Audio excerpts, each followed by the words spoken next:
process and visual artists. I've been her thesis advisor. I've had that honor this year to work with her on this, and I'm excited to see her excitement come out and how she shares it, because I know it's a passionate subject to her. So thank you for coming, and take it away, Kimmy. Thank you. Yay. So thank you guys all for coming. Like Erin said, my project is on bipolar disorder and the creative process and visual artists.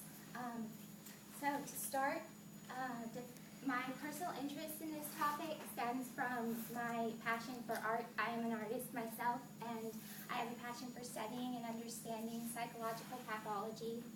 And then actually last year I attended a lecture with Dr. Simpson by K. Redfield Jameson on the topic of bipolar disorder in the brain and creativity.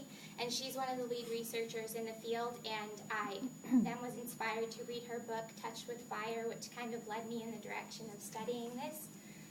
So, starting out, defining creativity I found was a really monumental undertaking because it is very objective, and not all creative people are alike, which makes defining it and assessing it really a monumental undertaking, like I said. So for many individuals, creativity has a positive value that contributes in some way to that individual's life. Despite the fact that the benefits of creativity are widely agreed upon, there is little consistency or absolute agreement about the meaning of the specific term creativity.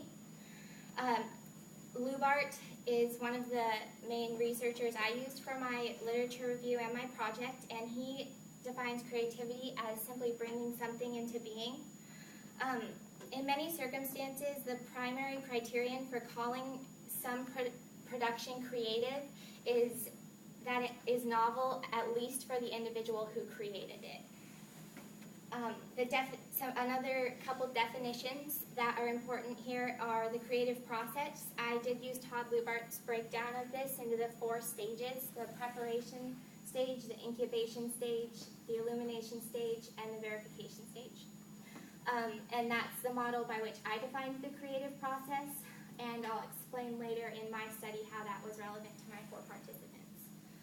Bipolar disorder I defined through the DSM-4, and a summary of that big explanation is a diagnostic category previously called manic depression, characterized by mood swings of great energy, mania, and clinical depression. Bipolar is an Axis 1 disorder, and there are 4 types of mood disorders, of Axis 1 disorder in the mood disorders category.